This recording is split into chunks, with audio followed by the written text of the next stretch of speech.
Esse é o Bora Geral na TVT, que na Grande São Paulo você sintoniza no canal 44.1, sinal digital HD aberto. Estamos aqui para debater temas relevantes sobre São Paulo. Hoje o nosso bate-papo é com a Flávia Anunciação. Flávia é secretária de Trabalhadores da Saúde do Sindicato dos Servidores Municipais de São Paulo, o Sindicep. Tudo bem, Flávia? Tudo bom? É Flávia ou Flavinha? Como é que a gente pode chamar? Como você achar melhor, né? Acho que a gente tem já uma estrada aí pela frente e alguns me chamam de Flavinha. Eu considero uma forma muito carinhosa. Vamos falar um pouco sobre os equipamentos, que é muito importante para todos os servidores municipais. Flávia, como está o Hospital do Servidor Público Municipal, o nosso HSPM? Vou fugir só um pouquinho do tema. Hoje é um dia importante no município de São Paulo e eu estou sentada aqui representando os trabalhadores da saúde.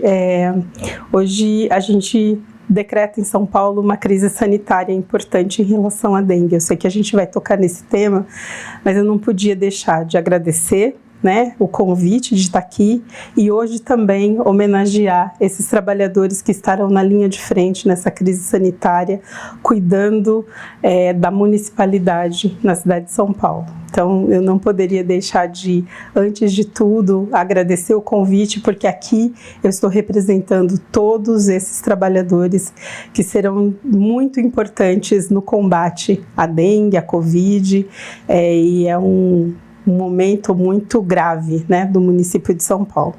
Agora, falando do Hospital do Servidor, que foi o que você me perguntou, ele é o grande patrimônio dos trabalhadores, servidores municipais do município de São Paulo.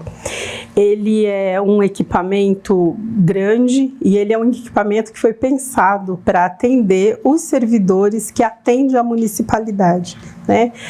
Quem atende a municipalidade é muito importante que tenha a sua saúde cuidada, e que esteja prontamente restabelecido para estar na linha de frente, para poder executar a política pública. O Hospital do Servidor nunca teve tão sucateado e nunca esteve tão entregue às terceirizações, né? Ele teve o seu conselho gestor extinto, o que eu acho grave, porque a política é determinada por um grupo fechado de pessoas indicadas pela superintendência, quando na realidade essas pessoas deveriam estar no Conselho Deliberativo através da votação das secretarias, dos trabalhadores das secretarias. Então hoje o servidor não tem representação dentro do Hospital do Servidor e muito menos interfere na política ali que é estabelecida pela Superintendência e pela Secretaria Municipal de Saúde. Se houvesse participação, como é que seria essa participação? Essa participação seria, você teria eleições por secretaria, essa eleição você tiraria um nome que faria parte do Conselho Deliberativo. Isso é o que a democracia pede e não como foi feito. Todos os nomes que estão no conselho que existe hoje lá são indicações da superintendência, o que não está em conformidade com a lei. E hoje também o que a gente tem é o servidor sendo entregue, né, à terceirização, não a terceirização clássica como a gente conhece. Como é que é a terceirização clássica? A terceirização é você entregar para uma organização social para fazer a gestão. Hoje o que a gente tem no servidor é a contratação de mão de obra para cobrir cobertura de RH faltoso. Só que isso tudo porque não se fez concurso público. O último concurso público para a área nível médio e técnico foi em 2013. E a última para analista de saúde, que são médicos, enfermeiros, foi em 2018. Então é muito tempo sem concurso, muito tempo precarizando o equipamento e muito tempo sem reposição de RH. né? E aí, ao que se recorre hoje, com a falta desse RH? A essa contratualização de mão de obra. Então, você contrata uma empresa que é intermediária, que vai contratar gente e colocar para trabalhar dentro do hospital. E aí o vínculo pode ser o que a empresa determinar. Tanto que agora eles estão querendo terceirizar o pronto-socorro, vão terceirizar, entregar essa mão de obra, colocar no pronto-socorro adulto infantil, nas UTIs, nas áreas críticas, né? O nosso espanto é que eles vão remover segmentos inteiros de trabalhadores com experiência e tempo nessas áreas críticas para trocar por trabalhadores terceirizados com pouca experiência para executar a tarefa, em plena crise sanitária. Mas por que está fazendo isso? Essa empresa ela entra para melhorar ou para piorar o serviço? Ela é uma empresa que a gente olhou, ela foi contratada no modelo de pregão. A contratualização, ela usa um modelo jurídico que é o do pregão, que é o mesmo modelo que você usa para comprar cadeira, para comprar insumos, e você está contratando mão de obra, o que a gente acha muito grave, porque a saúde é uma área extremamente delicada, uma área que você precisa ter cuidado e que você precisa de aferidores de qualidade na hora que você faz. A gente procurou no contrato, não tem um indicador de qualidade, tanto que o que a empresa pede é uma empresa do Mato Grosso.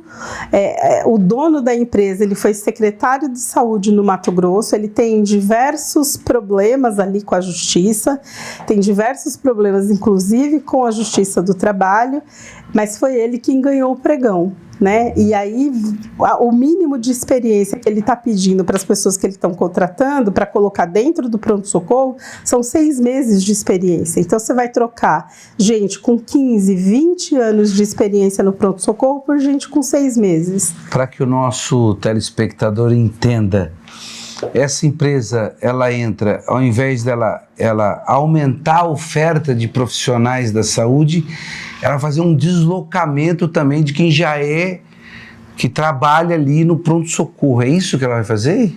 Porque o que a superintendência faz? Ela entrega o pronto-socorro, esses setores, como se não tivesse trabalhador ali. Não foi considerado como um setor com trabalhador. Na hora que você olha o pregão, é como se no pronto-socorro não tivesse ninguém trabalhando. Por isso que eles vão colocar mão de obra. Contratar vai precisar no HSPM justamente por falta de concurso, mas que se faça o contrato para as áreas em que ficarão vazias, nas áreas em que realmente falta mão de obra, não deslocar servidores com experiência para que o seu posto de trabalho seja ocupado por um trabalhador terceirizado. Então, isso está parecendo que foi na concessão do serviço funerário. Eles deslocaram em torno de 600 servidores, jogaram aí para qualquer canto da repartição pública e colocaram uma empresa lá. Quer dizer, das terceirizações tradicionais, como você falou, que a gente acompanha, seria aumentar a oferta de mão de obra precarizada, que a terceirização só traz precarização, mas é um modelo bastante interessante esse que você está falando, de você tirar do serviço quem já tem aí um notório saber e colocar pessoas que vão começar a ter esse conhecimento ao longo de muitos anos. E o que é grave é que, assim, no modelo de licitação, a gente não viu quem fiscaliza, quais são os indicadores de qualidade, o que é exigido, porque é um modelo muito mais frágil. Ele é pior do que a terceirização clássica. Ele é muito mais frágil. E o contrato, ele vai ser renovado anualmente. Então, essas pessoas não criam vínculo, essas pessoas estão ali meio que temporariamente, né? Como é que você institui esse tipo de modelo no serviço de saúde, para a saúde? E o que é mais grave, é a mesma coisa que eles fizeram durante o início da pandemia da Covid. Na pandemia do Covid, eles descentralizaram o sistema de vigilância. E agora, de novo, numa crise sanitária, eles estão desmontando o pronto-socorro, os pronto-socorros do Hospital do Servidor, o que é grave, coloca a assistência em risco.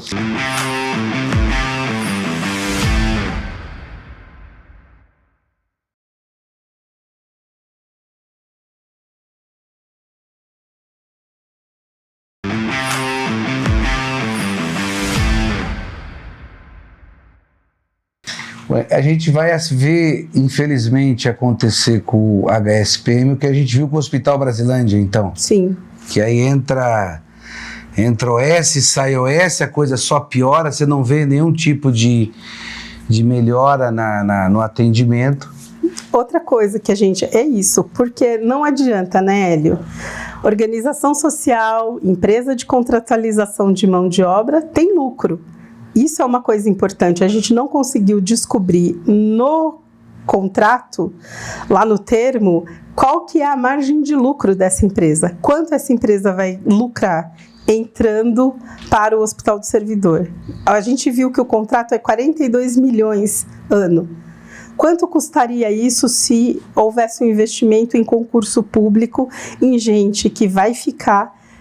Nós temos um chamamento aberto, um concurso, 30 mil servidores que passaram num concurso das autarquias e que estão aguardando ser chamado, 8 mil auxiliares de enfermagem aguardando ser chamado, 8 mil enfermeiros, né? Então, assim, gente para vir e que passou num concurso público tem. Agora, existe uma decisão administrativa em tratar o dinheiro público dessa maneira e fragilizar e precarizar o nosso atendimento e a nossa assistência dada aos servidores e aos seus dependentes que hoje recorrem ali ao Hospital do Servidor. O que é grave, é gravíssimo, porque a gente nunca vai conseguir dimensionar o que significa essa mão de obra recém-formada, com pouca formação, atendendo gente em área crítica, área que você precisa ter especialização e ter experiência para poder atender. A gente está falando de pronto-socorro, sala de emergência. E a gente pode estar assistindo futuramente esses profissionais com processos civil, criminal, porque é exatamente o que você falou, é uma área sensível, né? Sim. E você não está olhando, a administração pública não está olhando com seriedade o tipo de mão de obra que você coloca lá. Bom, mas tem uma outra coisa também, Flávia, que é com relação a esse modelo que São Paulo, desde a gestão do Maluf, vem desenvolvendo, da entrada de OS na rede da saúde pública do município. Você não acha que, independente de qualquer coisa, do ponto de vista estratégico do município, você ficar refém de uma empresa, que nós ficamos refém da Enel, né? Você viu que maravilha? Você não acha que isso também, do ponto de vista estratégico da cidade, o concurso público coloca para o município um controle maior sobre essa atividade tão importante que é a prestação de serviço na saúde, que é o dinheiro que todo município paga, quer ver bem empregado? Eu não tenho dúvida de que a sua afirmação ela é corretíssima, tanto que é o que a gente faz, defende concurso público. Quem que não defende o concurso público? A administração que hoje está à frente da prefeitura do município de São Paulo. E não defende por quê? Porque o trabalhador terceirizado, ele é um trabalhador que, infelizmente, ele está dentro do SUS, mas ele não é do SUS. O trabalhador terceirizado, ele é um trabalhador amordaçado. Primeiro que ele não pode denunciar e nem fiscalizar os processos de trabalho. Onde que a OS ganha? As organizações ganham, e não adianta dizer que não tem lucro, é em RH e em insumos. né? Tanto que a gente pode olhar, dificilmente uma OS tem mais ou completa o seu quadro mínimo que ela tem que ter dentro de um estabelecimento de saúde. Dificilmente uma OS, a gente não pode dizer que uma OS na cidade de São Paulo ela é fiscalizada. Não tem fiscalização. O próprio Tribunal de Contas do município já apontou isso, né? Exatamente. Os contratos que eles estão olhando hoje são de 2 anos atrás. Porque eles não têm nem tecnologia e nem mão de obra para fazer isso em tempo real. A fiscalização disso seria pelo controle social? A fiscalização disso também deveria ser pelo controle social, mas você deveria ter um corpo técnico com autonomia técnica, administrativa e financeira para fiscalizar. Você não pode ter esse corpo técnico embaixo ou sob a gestão da própria SMS. Você teria que ter um corpo técnico, uma auditoria com autonomia, externa. Exatamente. E tecnologia, gente e tecnologia. Porque os contratos têm muito aditamento, né? Você pega um contrato com uma OS, numa determinada UBS, você vê que ele, ao longo dos anos, ele vai sofrendo aditamento. Ou seja, coloca-se o médico, coloca não sei o quê, vai mudando o contrato. E quando você vai tentar apurar esse contrato, ele já... E outra coisa, né? Hoje a Prefeitura do município de São Paulo, ela privilegia os indicadores de quantidade. Mas o indicador da qualidade ele é importante. Você saber a qualidade do gasto público, ele é fundamental. A quantidade, você fala a quantidade de pessoas que vão atendendo o sistema? Sim, porque assim, como é que você elabora, como é que hoje o município de São Paulo, a Secretaria Municipal de Saúde, afere se um contrato é bom ou não. É muito mais pela quantidade, pelo número de pessoas atendidas, pela quantidade de atendimento, pela quantidade de vacina que fez. Só que saúde não é só isso, né? Você desumaniza e descaracteriza o atendimento em saúde. A saúde também é você discutir qualidade, porque para você, na atenção básica, tratar o paciente para que ele não vá para a atenção secundária, atenção terciária, você precisa ter... O que é atenção básica? A atenção básica é a UBS, a porta de entrada do SUS, né? Aí, atenção terciária são os ambulatórios de especialidades e atenção mais grave, que seria atenção hospitalar. Atenção final, que seria atenção hospitalar. A estratégia da família está na atenção básica, que é a porta de entrada. A porta de entrada não poderia ser terceirizada onde nunca. Onde você vê se o cara está com a pressão alta, se ele tem diabetes, se ele tá, tipo todas as coisas que eu tenho assim. Exatamente. Então, início, né? No começo. Isso não poderia ser terceirizado, porque o modelo como você atende faz toda a diferença. O seu José, falo isso porque eu sou da UBS também, eu sou do hospital e sou da UBS. Seu José, ele chega na unidade, o que eu vou olhar quando é numa unidade que não é terceirizada, uma unidade da atenção da direta? Se o atendimento para resolver e integralmente, o atendimento, se a necessidade integral naquele momento do seu José exigir 30 minutos serão gastos no atendimento dele, porque isso é prevenção e promoção da saúde. Numa unidade terceirizada, os trabalhadores não têm esse recurso. Por quê? Porque eles têm um número determinado de atendimento para fazer por hora. E se não fizer, demitido ele será. Então, mas nós estamos com um problema aumentado, amplificado, porque recentemente a gente tem visto pela imprensa televisiva uma denúncia constantemente das filas que a gente acompanha, que o cara tem que chegar lá 3 horas da manhã, tem um número de senhas, aí se não pegou, volta no outro dia, então quer dizer que estamos com um problema maior ainda, né? Porque não estão nem atendendo. Não, porque é isso, nessas unidades você vai olhar, às vezes não tem nem equipe mínima. Principalmente nas regiões periféricas. Nas regiões periféricas isso é recorrente.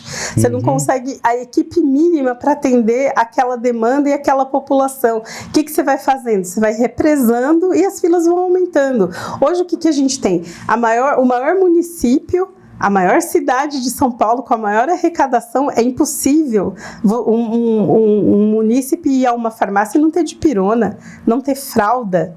né? Não ter o remédio... E fralda de qualidade, né? Fralda de qualidade, não ter a fralda de qualidade, não ter o remédio, não ter o remédio para o diabético, né? E a gente não está falando do diabético classe média que tem um emprego e que consegue comprar se faltar. A gente está falando do diabético pobre, o diabético que está lá no fundão da periferia, que o único recurso dele é a farmácia do SUS.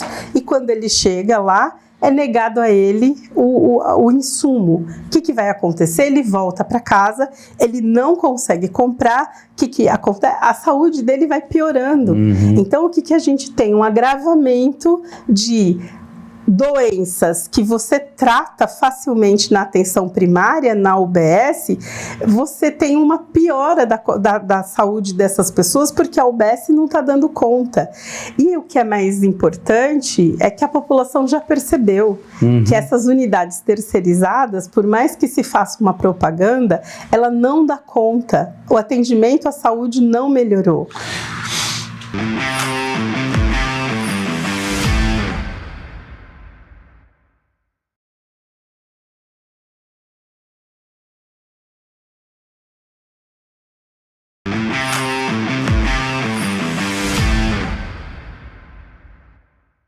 Bom, então duas coisas. Primeiro, você tem que ter um atendimento humanizado de qualidade lá na atenção básica fundamental que a gente não está tendo. Como são as diretrizes do SUS. Do SUS, exatamente. Hoje, principalmente, o que está sendo negligenciado dentro das unidades terceirizadas é as diretrizes do SUS. Elas estão sendo todas destruídas, solapadas, porque você não consegue encaixar uma diretriz do SUS dentro do programa de metas que as OSs têm. Exatamente. E precisam cumprir para poder lucrar. Bom, aí vai minha pergunta. Estamos com um problema nisso, claramente, a gente acompanha lá pela comissão, o grande que problema tem isso. Temos 472 UBS, que também tem que olhar o que é 472, porque o número não reproduz a estrutura de cada unidade. Tem unidades que não tem quase nada. Na visão sua, que você já conhece bastante essa área, a gente teria que aumentar mais o... Lógico, o pessoal do Anhanguera me bate. Tem que aumentar mais UBS, AMAM, especializada UPAs, ou a gente, com essa quantidade que tem, a gente poderia melhorar muito o atendimento se fosse um atendimento mais humanizado. Ou é as duas coisas? Eu acho que é as duas coisas. Você vai ter regiões, porque São Paulo é quase do tamanho de alguns países. Essa é a realidade. Eu acho que você tem áreas periféricas em que deveria ter tido investimento, não teve, e você precisa ter um número maior de unidades, mas você tem áreas que, se você melhora a estratégia, tanto a estratégia de saúde da família como a estratégia na localidade, você talvez não precise de mais unidades. Você precisa melhorar o atendimento e a qualidade do atendimento dado ali, né? O que dificilmente você consegue fazer no modelo terceirizado. No modelo, e assim, gente, não porque os trabalhadores não queiram. Hoje os trabalhadores terceirizados passam a discutir o vínculo que eles têm, porque o vínculo hoje com as organizações sociais não permite a eles executar as diretrizes do SUS, estabelecer vínculo com o território, fazer realmente saúde pública, tá certo? E hoje o que eles são é muito frustrante para um trabalhador da saúde não poder executar uma diretriz do SUS, né? Você ser só aquilo que a gente falava antigamente, um carimbador de papel, ou a coisa fordista em série, né? Porque hoje o que a OS impõe é o atendimento em série. O paciente entra, você rapidamente escreve porque você já sabe que você tem o próximo. Como é que uma única psicóloga dá conta de fazer 10 grupos, né? Que atendimento de psicologia é esse? Quando você entra, você pode ficar 15 minutos dentro da sala, você precisa levantar e sair. Isso não é atendimento de psicologia. Que atendimento médico é esse que você tem que fazer em 5 minutos? Em 5 minutos você tem que atender X pacientes. né? 5 minutos para cada um, para dentro daquele tempo, em 1 hora você tem X pacientes. E ninguém está falando que a gente não precise de produtividade na saúde, a gente precisa, mas essa produtividade ela tem que estar dentro de uma diretriz do SUS e você não pode desumanizar aquele que está sendo atendido. E o profissional que se forma na saúde, ele não se forma para uma OS, ele se forma para atender o SUS, né? Exatamente. Nosso tempo está indo rápido demais, aqui daria uns 3 programas com a Flavinha, mas vamos falar o seguinte, da questão da epidemia de dengue, eu queria que você falasse também sobre a campanha salarial dos servidores, que está em todo vapor aí, bastante luta, né, para defender a categoria. Epidemia de dengue, a gente provavelmente teria algum problema com a dengue no país todo, mas não do jeito que está em São Paulo. A política tomada, a decisão política do combate à dengue está equivocada, né? Você não pode colocar 20 mil armadilhas com 1.900 agentes de endemias no município de São Paulo. Precisa de concurso público para agente de endemias, veterinário e biólogos, que é o que está faltando dentro do sistema. Preço das armadilhas, a gente está falando, tem uma coisa grave e que é preocupante. Eles estão contratando emergencialmente 3 mil pessoas para atuar no combate à dengue. O colete do agente, ele tem uma credibilidade junto à população. A minha pergunta é, essas 3 mil pessoas, elas farão o quê? Né? Elas combaterão o quê? Porque esses agentes, eles estão no território e eles demoram algum tempo para criar vínculo, para poder entrar dentro da casa das pessoas. As pessoas confiam que as pessoas com aquele colete, elas estão representando a Secretaria Municipal de Saúde e elas têm credibilidade e confiança. Eu estou querendo entender, primeiro, aonde essas pessoas vão ficar, porque a gente conhece as unidades, as UVs, não tem lugar hoje para as pessoas que têm. Segundo, como é que essas pessoas serão inseridas dentro do sistema de vigilância para combater a dengue? Porque senão, tem regiões que para o agente entrar, ele sofre violência no território, né? Nos territórios mais periféricos, mais distantes, demora muito tempo para esse agente construir uma relação de confiança. E aí você fulaniza isso, como é que vai ficar a situação dos agentes depois para retornar nesse território? É um negócio que precisa ser muito bem pensado, né? 3 mil pessoas contratadas combaterão o quê? E de que maneira no município de São Paulo? Campanha salarial. Campanha salarial. É uma vergonha um município que aumentou a arrecadação, tá certo? Ofertar para os seus servidores 2,16%. 2,16% em muitos salários significa praticamente nada, porque o imposto de renda vai comer um pedaço, o FUFI vai comer o outro e em alguns salários mais baixos vai significar só margem para o cara se afundar mais nos empréstimos consignados. FUFI come o outro, FUNPREV e a capitalização. Exatamente, então é nada, né? É vergonhoso, e aí falando mesmo para o prefeito Ricardo Nunes, é vergonhoso que o senhor nos aplauda, tá certo? E na hora de reconhecer o nosso valor, o senhor ofereça menos do que a inflação e menos do que foi ofertado o ano passado. Enquanto isso, para o empresariado da saúde, para as organizações sociais, o gasto só tem aumentado. Então é uma escolha política, uma decisão política que a gente entende equivocada e que desmerece os trabalhadores, os servidores municipais da cidade de São Paulo. Bom, esse Bora Geral hoje foi sobre saúde no município de São Paulo, com a nossa grande militante, dirigente sindical e defensora do SUS, Flávia Anunciação, que é secretária da Secretaria do Sindicato dos Trabalhadores em Saúde. Flávia, obrigado, até uma próxima. Eu que agradeço, muito obrigada. Aquele dia.